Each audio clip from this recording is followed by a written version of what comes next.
What's going on, everybody? It's your boy Bill Markey coming back at you once again. And today we're going to be talking about Green Lantern, the Sinestro Corps War. Let's get into it. Green Lantern, the Sinestro Corps War, I believe it was like 18 issue crossover between the two Green Lantern titles. You got the Green Lantern main book, and you got the Green Lantern Corps title. And then you got like Sinestro Corps Special #1. And then there's like 5 Tales of the Sinestro Corps books and a random Blue Beetle thrown in there. Uh, so yeah, it's by a lot of writers, primarily Jeff Johns and Dave Gibbons.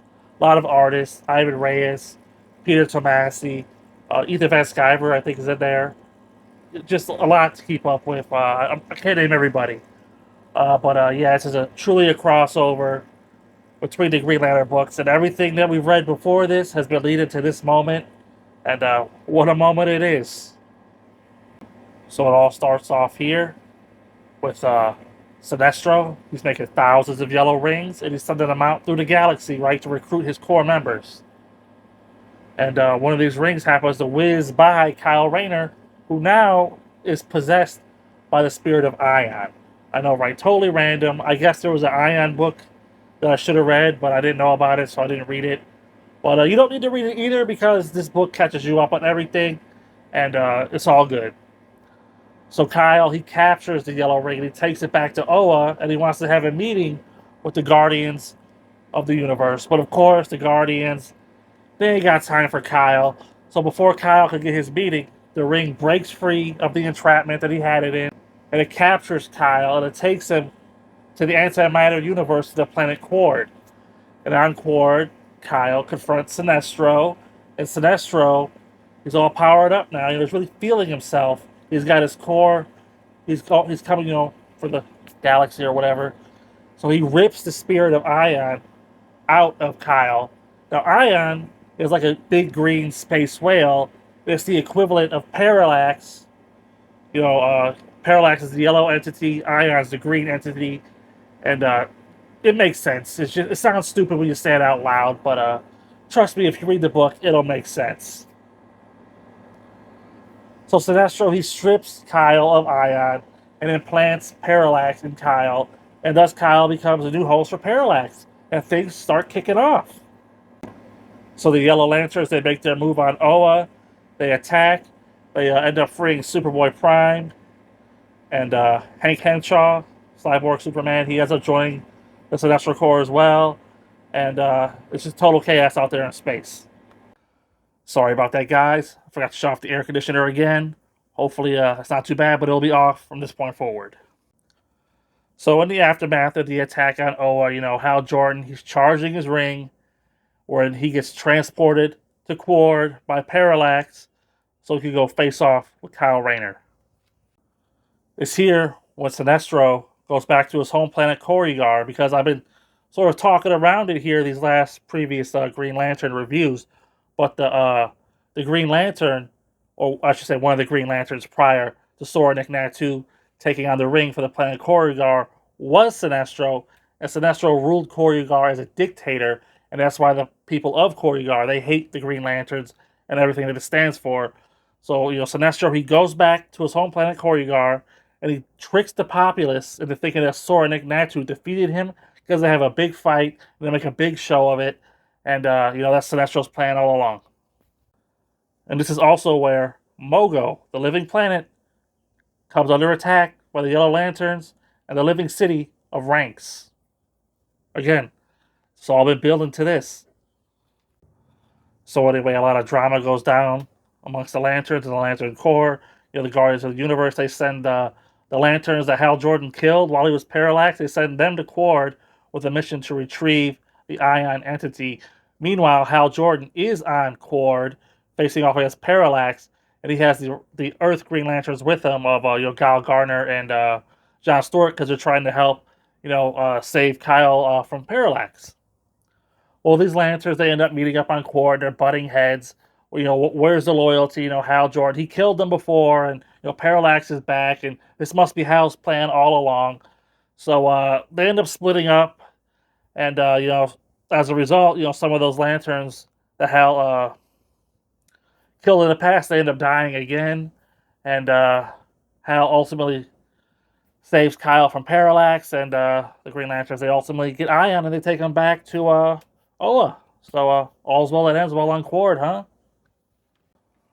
So while all this is going on, the Guardians of the Universe, those blue Smurfs, they're debating amongst each other and they're starting to become emotional, right? Which is that's a no-no if you're a Guardian of the Universe. Or they banish all emotions, as we all know, or we'll find out anyway. And they end up banishing Ganthet and his girlfriend Sade from the Guardians of the Universe, and they decide that they're gonna, in all their great wisdom, they're gonna rewrite the Book of Oa, which is a scripture that they live by, because they don't like what it's prophesizing here, and so they're gonna decide to change things. One of the things that they decide to change is that they're gonna make it so that the Green Lanterns, for the first time, can use lethal force with their constructs, whereas before, they would just like knock their opponents out or subdue them somehow. Now, because the war is on and the Yellow Lanterns, they're not holding back. They're killing Green Lanterns left and right. The Guardians decided to rewrite the book and allow the Green Lanterns to kill their opponents, the Yellow Lanterns, and this is what ultimately turns the tide on the Battle of Mogo. So it turns out that the leader of the Sinestro Corps is not actually Sinestro, but it's the Anti-Monitor, and the Anti-Monitor wants to continue to devour the multiverse, so he sets his sights on Earth, along with Superboy Prime, who wants to get his revenge on Earth for the events that took place on Infinite Crisis. And Sinestro's cool with all this because, again, his main rival is Hal Jordan, and Hal Jordan's from Earth, so the Sinestro Corps, they set their sights on Earth, and that's where they have their major final battle and the Sinestro Corps War. Random Green Lantern Sodom Yat becomes a new host for Ion, and he goes to Earth with the other Green Lanterns to help defend it, and he ends up getting into a big throwdown with Superboy Prime. Sodom Yat is basically, he's from the planet Daxam, which is like a planet that was, they lived under a red sun. So for whatever reason, this guy, he acts like a Kryptonian. When he gets under Earth's yellow sun, he gets like Superman-like powers. Plus, he has the power of Ion, which is basically you're a Green Lantern without the ring at that point. And so he's pretty powerful. He throws down with Superboy Prime. It's probably like the best fight in the book. Worth the price of admission alone. I think it spans like 2 issues or whatever. It's pretty brutal. But, it's good stuff. So it's here where the Guardians of the Universe, they show up and they destroy the Anti-Monitor and Cyborg Superman. And Superboy Prime, who he was always just faking going along with the Sinestro Corps just to help him, get his revenge on Earth. But at this point, he decides to, betray the Anti-Monitor, and he takes him and he hurls him into space, and that pretty much ends the thread of that. And right here is where we get like the most, like, I would say, emotional fight of the whole war. Sinestro's on Earth and he's battling Hal Jordan. I want to say Kyle Rayner's with him, but I can't remember. Might have been one of the other Earth Lanterns. But anyway, Hal's ring is running out. That's the problem with these Green Lanterns. That's how they create drama in these books. Their rings are always running out of juice, right? Well, it gets to a point where Hal has no more juice left in his ring, but Sinestro also has no juice left in his ring. So now it's human versus Koryugarian, and it's just like a straight up fist fight. It's like so satisfying to see these guys throw down without the construct BS. Who's stronger? The human or the alien. It's, like I said, really satisfying here. Hal hits him in the face with like a 2x4. Great stuff. Can't go wrong. This leads to Hal arresting Sinestro, and of course Sinestro then goes back to and gets put into a science cell, and I guess we'll have to see when he breaks out next, huh? We cut to Ganthet and Sade, the expelled Guardians, and they form the Blue Lantern Corps here. And we'll just have to see where that goes as the build to Blackest Night starts right now. As we see the Anti-Monitor, who was hurtled through space, by Superboy Prime. He lands on this random planet, right? And he gets captured, and he gets put into the Black Lantern. What could that be about? I guess we're just going to have to keep reading, huh? And in the epilogue for the Sinestro Corps War, we see that Mongol becomes the recipient of a yellow ring I wonder what's going to happen next. Yeah, so as you could tell, a lot went down in this crossover event. Like I said, it's like 18 issues. I tried to summarize it best I could without spoiling everything. There's a lot of character moments, a lot of nuance, a lot for you still to discover if you decide to read the Sinestro Core War for yourself. But I want to get into my likes and dislikes about the crossover, and let's wrap this bad boy up. As far as what I liked, I really liked the epicness and the scope of this event. This event is really only contained, like I said, the Green Lantern titles, and there's some special one shots like Tales of Sinestro Corps, where it gives you more background on who the major players in Sinestro Corps are. But yeah, it's really contained to the Green Lantern title and the Green Lantern Corps title. Unlike the next event, Blackest Night, which is going to be like a true blue DC event, and that's going to include everything. But yeah, this still really felt epic. Everything was sort of foreshadowed, and the clues were there if you've been reading along since Green Lantern Rebirth with me. And just see it all pay off here is really satisfying. Jeff Johns, master storyteller. He always seems to get the job done, whatever the job is. A lot of great fights in this volume. You got Superboy Prime versus Sodom Yet Ion. You got Kilowog versus Arkillo. Again, the throwdown. No Power Rings involved. Hal and Sinestro. Like I said, this is an all-out war. Great action. And a lot of killing.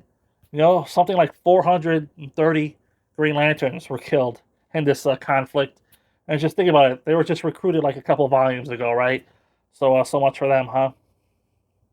As far as dislikes go, I don't really have much. I mean, sometimes the art can be a little bit busy. Uh, they're trying to include so many lanterns on the page and the battles. And what I will say is that I found a lot of the deaths disappointing. When we read Green Lantern, we see, Hal Jordan make these constructs to fighter jets and he throws them into his enemies. Or somebody will tie their enemy to train tracks and have them run over with a construct train. And I'm thinking, oh man, this is going to be great. The creativity, the imagination of these kills is going to be out of this world. But it's really just like laser zaps. Oh, you're zapped with a yellow laser. No, you're zapped with a green laser. No, you're zapped with a yellow laser. No, you're zapped with a green laser. Uh, just kind of unsatisfactory, with the kills. When the Guardians rewrite the book, the hero lanterns, Hal and them, they say we're still gonna just knock people out, but everybody else, they're killing, and it's just like little laser beams, and little disappointing. But I will say the art by Patrick Gleason or whatever, the art in the Green Lantern Corpse title, much more brutal, much more blood. You see people getting ripped up, limbs flying everywhere. But still, you don't get to see major construct kills. And a little disappointing, but I guess I'll live. So with that being said, I'm going to go ahead and give Sinestro Corps War a 5 out of 5, as if you expected anything else. I mean, I would say it doesn't get any better than this, but guess what, folks? It actually does. It's called Blackest Night, and we're on the road to it. Can't wait to get there. And when we get there, I'll see you there.